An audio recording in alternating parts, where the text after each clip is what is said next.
JD's background was in particular contrast to many people at Yale Law School, and I wonder if you can talk to me about how he was articulating his personal differences from some of your classmates. Oh, sorry.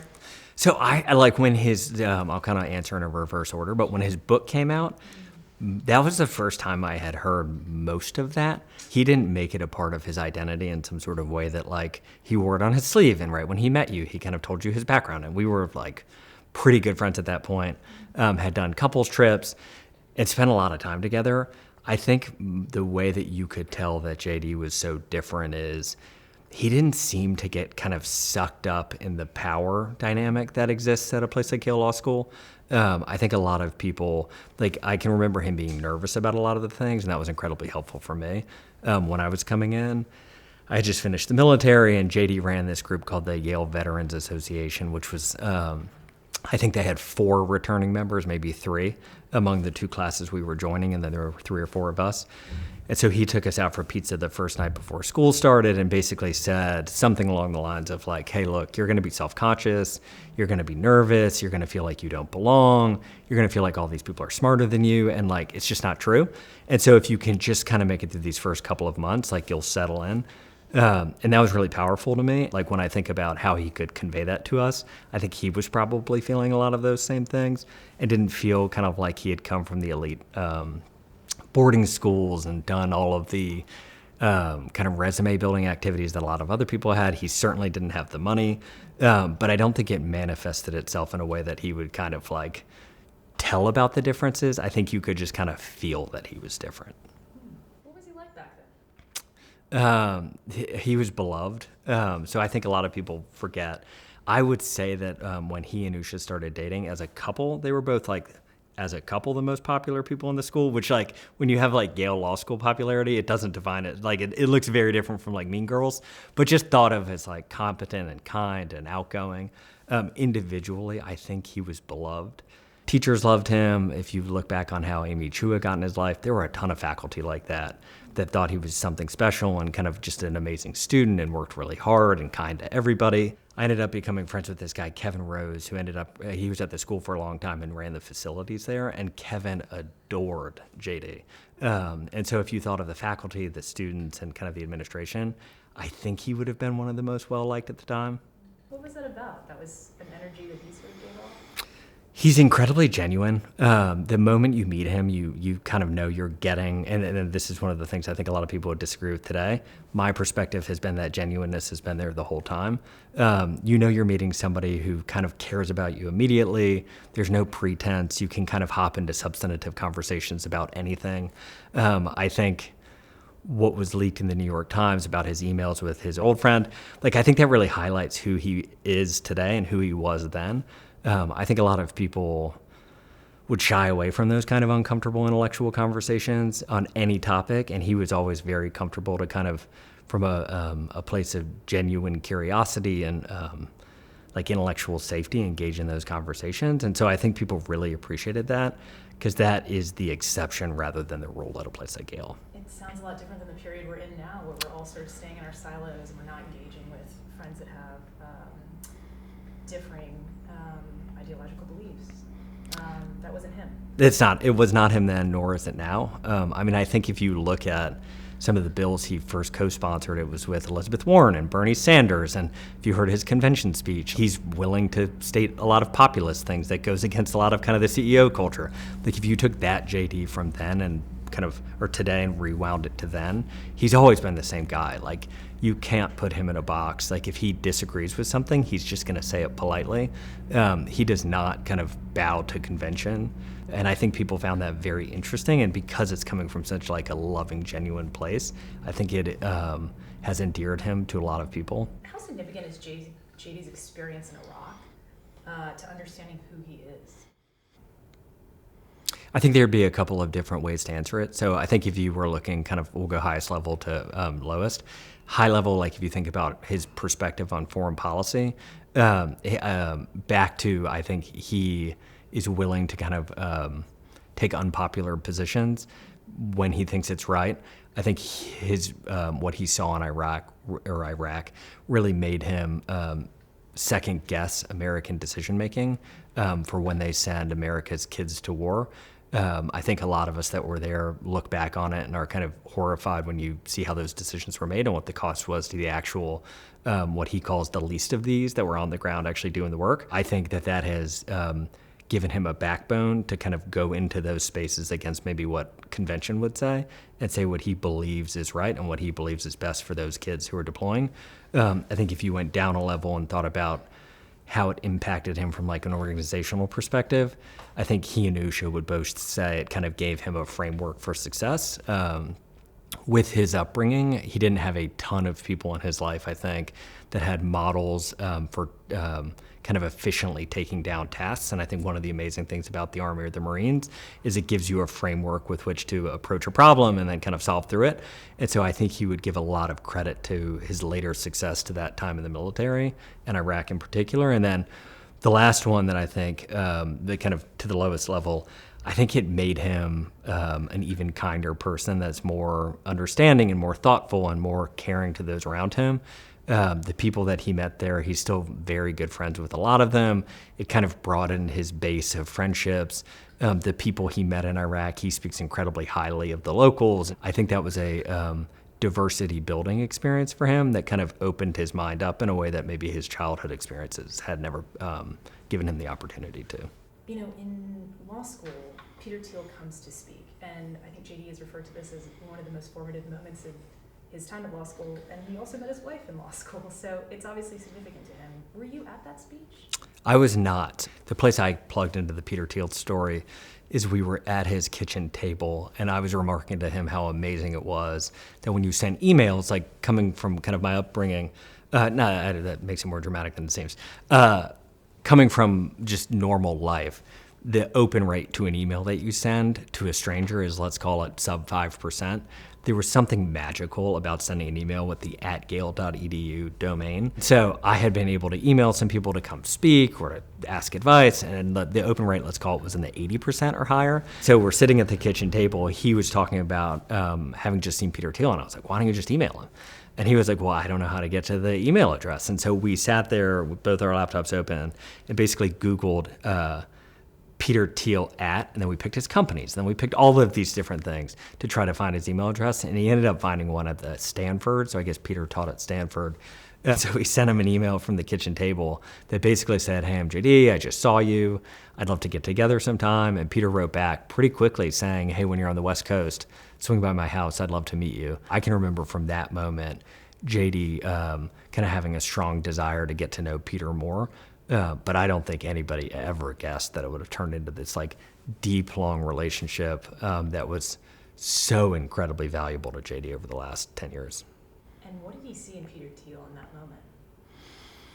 I think what he saw in Peter was somebody who had created something from nothing and kind of forged their own way. And then I think what kind of uniquely made them spirit animals together is that they are both unwilling to be bent to kind of existing social norms. They are comfortable going to a place like Davos and having a kind of contrarian opinion, where I think it's very, very, very hard for most people, including very successful, rich, and powerful people, to go among their peers and stand out kind of fundamentally disagreeing with them. My perception of Peter, though I don't know him, is that he is like that. And then I do know that JD is very comfortable going to any group of people and kind of just genuinely and honestly staking his position and openly being comfortable defending it. And I think that both of them are kind of abnormally willing to do that. I think now people see JD as the firebrand that we're kind of discussing, but in 2016 he was not that. When the book comes out, well, let me actually go back a little further. I've heard that the book's origin story was a paper at Yale. Are you familiar with that story? Yes. Okay, tell me about that. So in order to graduate Yale Law School, there's essentially two papers you have to write. I can't quite remember the name. Maybe a substantial is the first one, or whatever the first one is. It's a 20 or 25-page document that you have to write something of substance. And then that checks this one block. And then the second one is called a SAW. It's an acronym. The SAW has to be, call it, 80, 100, 150 pages, like a pretty substantive document on something that you're passionate about. You find a faculty advisor to sponsor it, you write it, they check the block that you have done it. For JD wanted to write something kind of tying in his background and his experience set with the law. I don't remember what the tie-in with the law was, but he was doing this paper with Amy Chua. He submitted his first draft, and I think she said something along the lines of, that's just like not very good. Like you're making a bridge to nowhere. There's like no real compelling way to tie this in. But what's kind of amazing about Yale Law School is there aren't really any formal grades per se. For all intents and purposes, it's pass-fail, and they pass virtually everyone. The faculty have a lot of discretion to kind of approve whatever they want to count as a SAW. And so Amy went back to JD and said, hey, why don't you drop all the legal stuff, write about your background. It's really interesting and compelling, and you can make a difference with this. And so that's what started it. And then I think very early on, she read a first draft of that new version and said, oh man, you got to meet my agent. I'm fairly confident that's the origin story. And help me understand who Amy Chua is on campus and who she was to JD. When we were in law school at Yale, Amy Chua was probably, I would say if JD was the most beloved person and JD and Usha were the most beloved couple, Amy was the most beloved faculty member. And she was, everybody wanted to be in her class. She taught international business transactions or international business course, IBC or IBT. But it was packed. Everybody wanted to be around Amy. She would host kind of get-togethers at her house. She was the face that was most kind of inviting to students. She essentially had a ton of relationships with judges across the country and became what was like a feeder faculty member. So that was somebody that could help you get a clerkship. And then if you pair that kind of her relationships and you pair it with her kindness, what ended up happening is she would have a group of people that in each class she kind of mentored more than others. So in any given class, let's say there were 30 people Amy Chua was close to, and she would just invest in them. The way that would manifest is she would introduce you to her agent, she would call employers for you, she would call judges for you. So at the time, everyone wanted to be in those kind of 30 people that was Amy was close to. I'm just thinking about the ambition in that small group alone. It must have been pretty robust.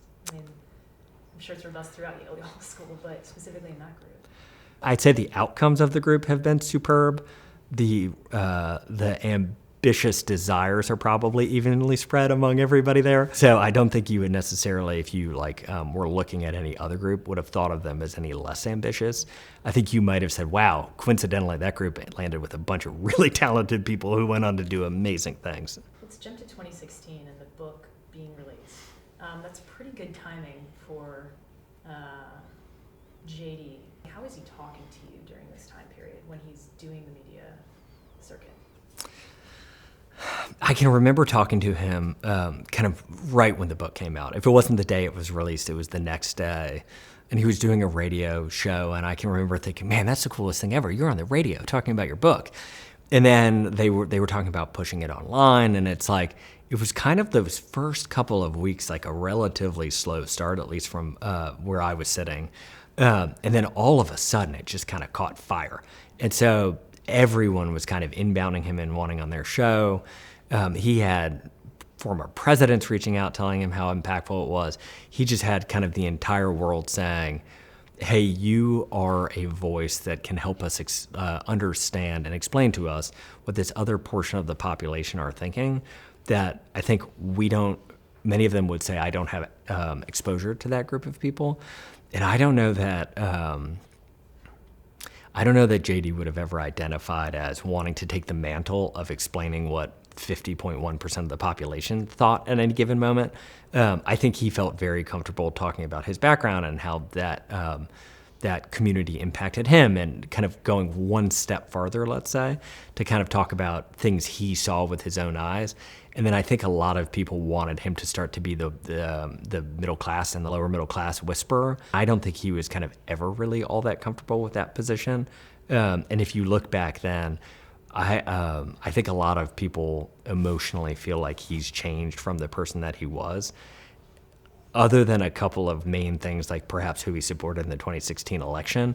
I look back and I remember the same person, and when I read the things he's written and said back then, they're pretty, they're not incongruent to me to the person I know today. Did he have politics on the mind at that time period? No. Other people had it for him? Yes. Tell me a little bit about I think at that time people started to talk about it. But I'd say if you were right before the book coming out, I don't think it was meant to be a political manifesto. Like if you read it, it doesn't seem to be kind of catering toward one primary voting population or the other. You probably wouldn't be writing that as your book if you were going to try to run very soon in either political party's primary. And so I think that's the best evidence that I respect his intellect a lot. He would probably have done it a little differently. I think as the book caught fire and as he received praise on both sides, I think what is forgotten a lot is that it wasn't just kind of the left-wing media that was praising him and people who are now disheartened by him praising him. It was also people on the right. So he was hearing a lot of stories and getting a ton of inbound from people who suffered through similar things, but were conservatives. And so I think it gave him a passion and a fire to go out and start to represent that band of people. And then I think because of his political leanings, that took him to the right. But I don't think it was this kind of very deliberate, like, release a book, take the momentum, and then go run for office. Let me ask you about what he does after law school. How does he end up working for Peter? So I believe that Peter said something along the lines of, I try to find talented people and surround myself with them. And I don't particularly care where you go in my orbit, but if you are willing to take the risk, I will slot you somewhere and we will do great things together.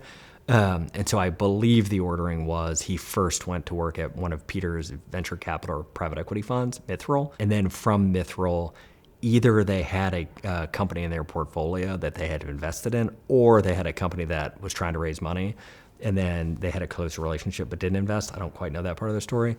But then JD went there as like a VP of something, and he was not there very long. I think kind of the more important thing was staying in Peter's life and learning all of these things that he had never been exposed to. I think what a lot of people kind of miss about JD's story is it didn't all just kind of come together through luck. Like, he is absolutely one of the hardest workers that has ever existed. If he goes into a new space, even if it has kind of its own set of vocabulary and norms and kind of rules to understand, whether it's the law or finance or being a politician, he will work harder than everyone else and pick it up faster than everyone else because of his just kind of like insane work ethic.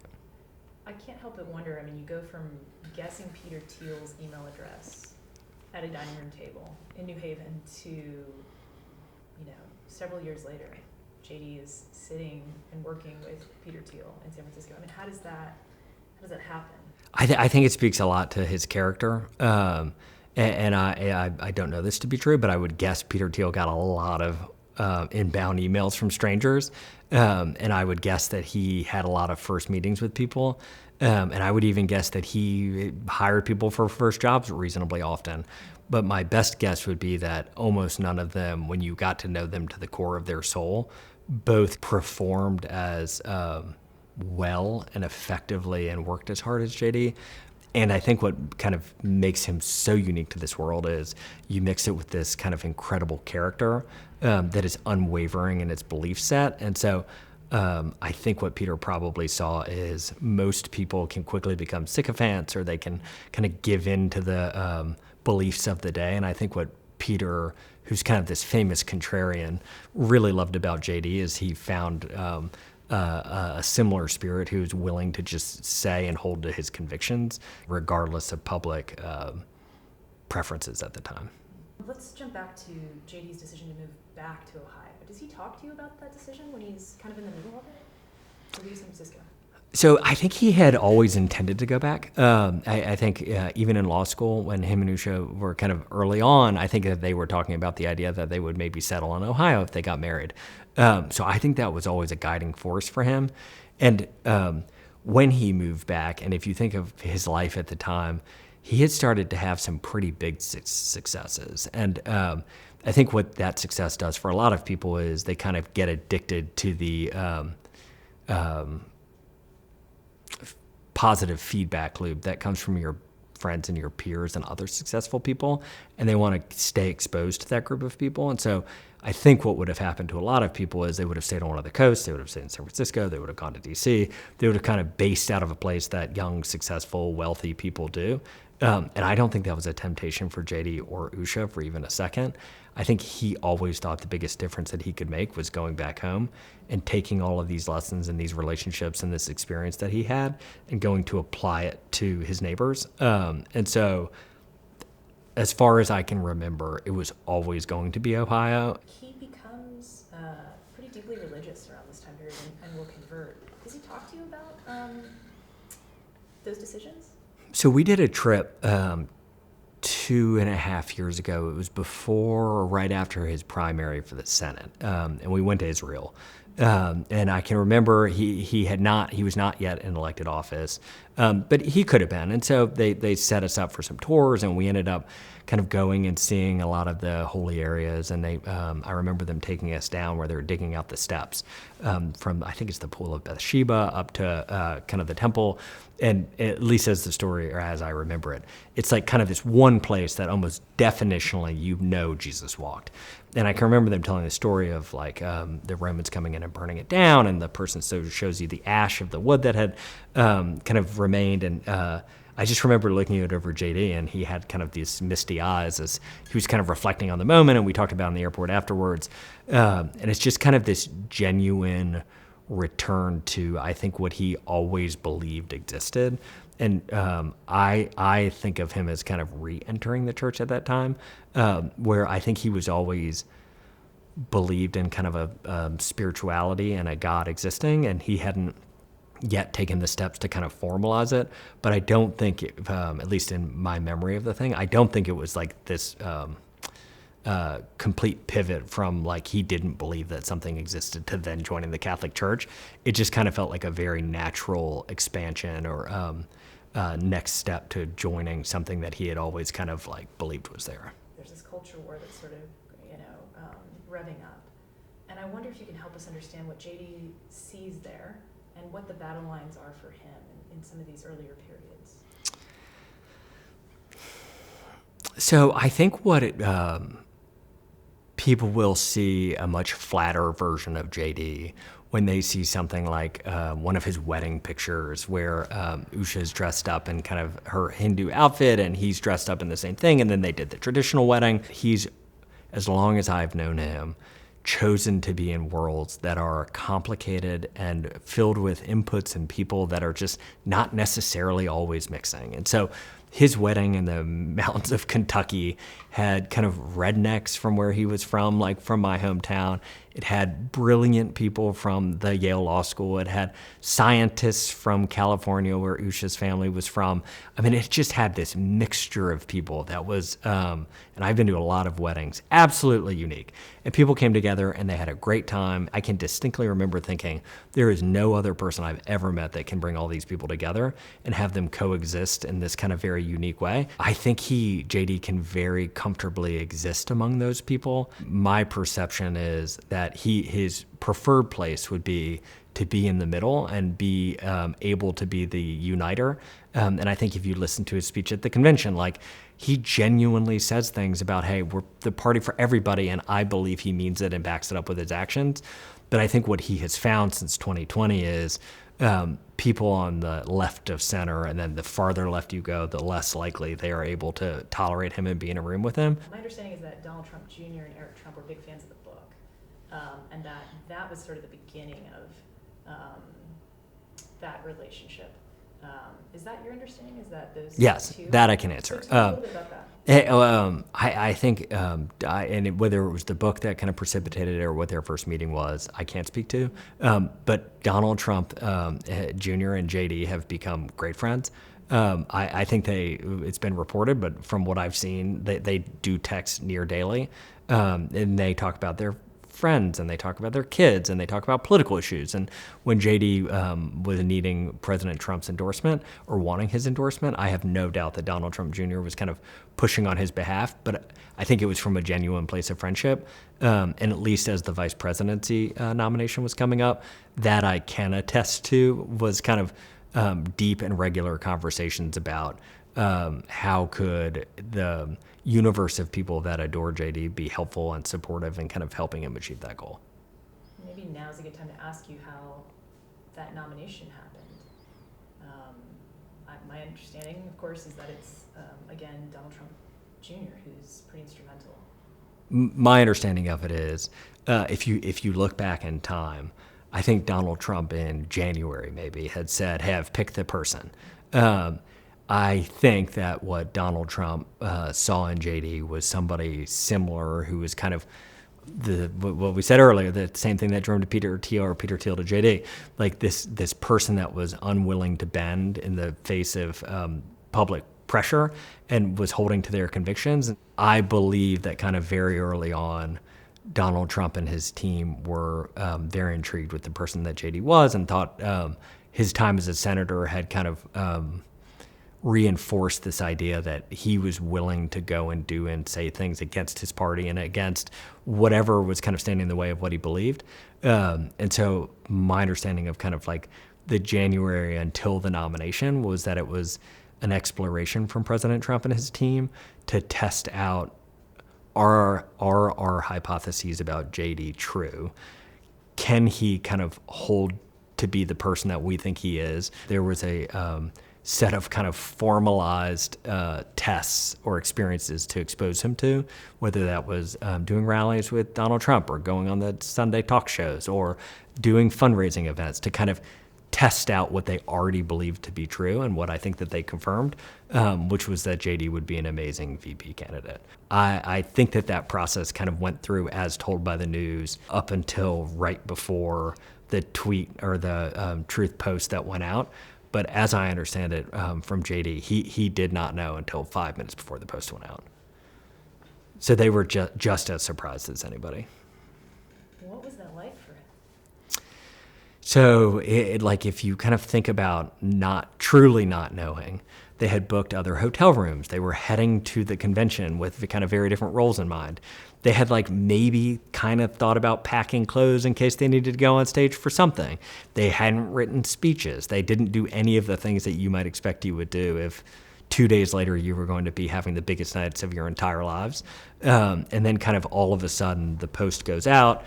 5 minutes later, Secret Service shows up. You're switching hotels. They have their kids with them. I think any mere mortal of a couple would kind of cave or buckle or at least be affected by that kind of massive transition over such a short period of time. And they were able to solve through it, which is like heroic intellectual discipline. By the time I showed up Tuesday night to the hotel, it was almost as if they had been the nominee couple for months at that point. JD has said some pretty brash things on women's issues in the past and family issues and the decision whether women have a family or are unable to have a family. And I just wonder if you can speak to that because to a lot of people, those statements are pretty harmful. I'm curious if you can help me understand JD's positions on him. I think if you look at, and I've gotten to see a lot of his speaking and events and fundraising in the last 27 days. So basically, since he was the VP nominee, I would guess I've heard him speak 90% of kind of the words that he's uttered from that moment to now. And I would say 98 or 99% of those words that I've heard him speak are thoughtful and balanced and loving and supportive and inclusive, and he truly is, his heart is to represent all of the American people and to viciously fight on behalf of a group that have been neglected. I'd say of the things that sometimes can come across as crass or hurtful or harmful, many of those things I think are said in the spirit of kind of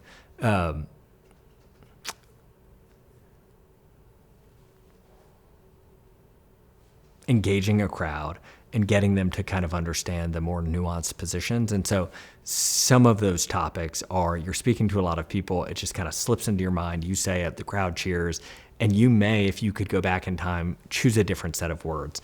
For some of the tweets and trying to be viral, I don't know if people have realized it yet, but kind of moderate, nuanced tweets don't do all that well. When you're fundraising or when you're trying to capture the kind of the public attention or imagination, you're oftentimes, I think, choosing a set of words that you might not use if it was in real life. And so I would say there's some set of things that he has said that he would there's probably three categories that he would say, I wish I hadn't said it, that didn't come across as I intended, and I didn't mean to hurt people's feelings.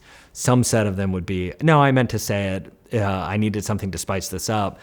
The actual substance of what I was saying was perfectly fine and represents what I want to say, and it's needed to be said. And then I think there's probably a third set that just is, hey, you're running in 2024, you got to break through the noise. And sometimes that requires saying things that are kind of to the outer boundaries of how you would typically speak or think or like present to the world. And so specifically around the issues you're talking about, I couldn't categorize those for him. But I would say that there would be some number of them that he would say, yeah, if I could go back in time, I would reword that. I guess said another way, I can't recall ever hearing him utter a word publicly or privately that was intended to hurt someone's feelings. I think, sadly, what has occurred in the population's feelings about him is that I think because of the high that people got from his book and feeling like, man, I finally found the conservative in my life that I can relate to. All the people that were at Yale Law School who don't have a ton of conservative friends, all of the faculty members that have said, yeah, we would hire a conservative to be on faculty if we could find the right one. All of those people finally had somebody that kind of spoke like them. They were nuanced, they were thoughtful. And then I think when JD continued to talk and continued to evolve, he really hurt their feelings. And so this visceral reaction to virtually everything he says, I think in a lot of ways comes from the fact that so many people felt genuine love and admiration and respect for this person they may have not met. And when he says these things that are, from my perspective, oftentimes just like what politicians say, people react even more negatively. And so that doesn't excuse the harm that is perhaps caused by it. But I think people are, in my opinion, holding him to a different standard than maybe every other politician on the planet. But when he says things like, folks that have not had children don't have a stake in our future, what does he mean? I think as I've seen what I think you're referencing, I think the point about that whole, I think it's kind of losing the forest for the tree. I think that was the opening to a broader point that families have it really hard in this country sometimes, and the government and programs aren't always set up to care for them. And just as a species, like we should probably keep having kids at some sort of rate that replaces us, or many smarter people than I have thought about that. But I think his whole intent behind that was, man, wouldn't it be interesting if we were more pro-family? I don't think he intended any of the kind of anti-anything. I think he was pro-family, and in setting up that point, his kind of opening discussion or opening point was that some people, the decision makers aren't maybe weighting that as accurately or as heavily as they should. There's a lot of talk about the administrative state, dismantling the administrative state, replacing the administrative state. Help me understand that perspective, because it sounds to a lot of people like it's increasing the power of the executive authority. I'm curious what JD's perspective is on this. I believe what he would say is these are complicated issues where you ultimately, it's a default question. It's the default of who has the decision-making authority in a given area of government. And I think what he would say is the administrative state has grown and taken on more decision-making authority than either the founders or the legislators ever intended. And a lot of that has come from basically open questions in the default of who owns this. And so when you have people existing and working in government for 20, 30, 40 years, they accrue decision-making authority and power and all sorts of different things in their realm. And I think what he would probably say is that Chevron deference that was recently overturned, it's actually just shifting the norm back to the electeds who the people choose to go make decisions on their behalf. And it's just resetting who should be the one making the decision. I think it's less specifically against any given person in the administrative state and much more specifically about, hey, we need to get this thing back to a more direct relationship between the voter and their will and the decisions that impact their lives. Has he talked to you about the shift to President Trump, just his personal shift to President Trump from 2016 to 2020? I think so. Yes, I think there's a genuine love and respect. I think from the outside, people want to view, again, JD as this kind of power-hungry, flattened character who's just seeking to one day rule the world, and that just couldn't be any further from the truth of the man I know. He grew a deep respect for what I think he would say was Donald Trump's contrarian nature and his ability and tolerance for going against popular opinion, and whether that aligned and they agreed on every single issue, I don't think had anything to do with the fact that he seemed, I think JD believed he was the kind of person that did what he thought was right. And that, I think, from JD's perspective, was rare. And then I think President Trump saw that in JD. And from what I can tell, they've developed a very genuine relationship of mutual trust and respect that goes a lot deeper than I think people want to believe.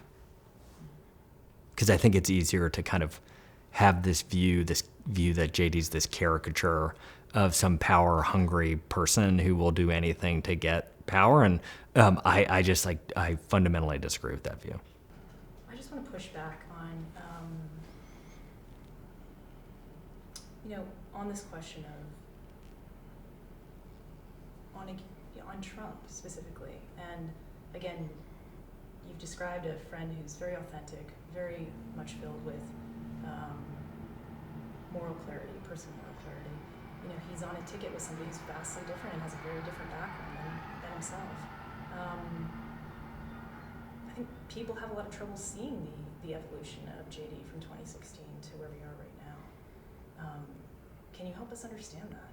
I think that people have a fundamental misunderstanding of who JD is and how consistent he's been in his belief set since I've known him for the last 10 years. I don't think he has wavered much from the person I originally knew. And even though there may be individual topics or people that he's changed his opinion on, I think the same person shows up in all of the things that are kind of from law school graduation until now. And I think the evidence of that is, if you look at most of the things he's done, it's a little bit confusing because it doesn't quite look like somebody who's going to be in a Republican primary someday. And I think if he was deliberately doing that, he would have taken different steps. And it also doesn't look like somebody who one day is going to try to be the president of the United States or the vice president of the United States. Much of what he said along the way, whether it's writing Hillbilly Elegy or co-sponsoring a bill with Bernie Sanders and Elizabeth Warren, those are not the types of things that somebody who is just simply selling their soul to the preferences of the day and the preferences of the current Davos crowd are doing. He has been this complicated, nuanced character, willing to say things that are perceived to be as incongruent that entire time, and I have a ton of respect for him for holding true to that. And so I think when people want to paint this picture of him as this person who's changed their opinions on a lot of different things in their core belief set, I just fundamentally think it's a misunderstanding of who he is and his convictions. That this is somebody that's evolved. This is somebody that has changed opinions. That this is somebody who has learned along the way. That's how you see it. Back to when I was saying, when he goes into a new space like private equity or working at a company or doing the law or being a politician, he works incredibly hard and he gets more data points in that kind of space than most people could do in 10 years because he's getting so many reps so quickly, whether it's talking to more voters than anybody else or reading more material or kind of engaging in deals faster. His brain is able to take those lessons and change and evolve and grow almost second to anyone I've ever met, or second to none for anyone I've ever met. I think what we've seen is the diversity of his experience over the last 10 years and returning to Ohio and getting to meet a lot of the people that he hadn't gotten to live in the community in a while and see their struggles and kind of figure out what could he do to make a difference. I think people want to assign those changes and that growth to some sort of desire for power, and I think instead he has changed as a human being into somebody that thinks he has figured out a path to go make a difference for them. How is he adapting to this new reality? I mean, we've covered a lot of meteoric rises in this town. This is pretty extraordinary. How fast he's ascended. That's a big shift. I think about how you described the nomination and when that news is delivered to him. Give us a sense of, in this moment where we're talking to you, what is life like for JD Vance? He and Usha have one of the healthiest and most balanced relationships of any couple I've ever seen. JD I would put in the top 10 smartest people I've ever met, and I'd probably put Usha in the top 2. And so they just have these incredibly powerful brains who can approach problems as a couple and solve through them really quickly. And so I would say within 4 days of being the vice presidential nominee, they had created systems and structures and figured out how to balance their 3 kids and get them to camps and to school and work with Secret Service and get JD on the road for all of the responsibilities that he has. This will be kind of a boring, unbelievable answer, but I think they've returned to normalcy in their home life in just a kind of a remarkable amount of time, even though his days look very different than they used to. Usha is an incredibly balancing and grounded force in wanting her kids to continue to live the life of just normal little kids. And so she is incredibly anchored in not having this impact them. And I think by virtue of that, and JD's both buy into that idea and respect for her as a human being, he has valiantly contorted him and the system around maintaining that order for their kids, which has kind of made home life look remarkably similar to what it looked like before he was the VP nominee.